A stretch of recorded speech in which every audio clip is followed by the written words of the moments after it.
আজকের বিষয় হচ্ছে যে কবুতরের ডিম দেওয়ার পর করণীয়, কারণ আমরা অনেকটা ভুলের কারণে হয়তো বাচ্চা ছোট বড় হয়, সেই জন্য আজকে আপনাদেরকে শেখাবো যে কীভাবে আপনারা একসাথে বাচ্চাগুলোকে একসাথে বড় করবেন।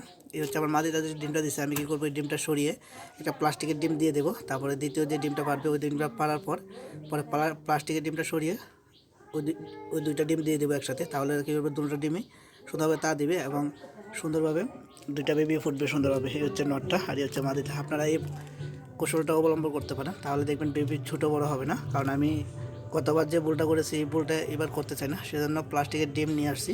আমি কিছুক্ষণের পরেই ডিমটা সরিয়ে প্লাস্টিকের ডিম দিয়ে দেবো।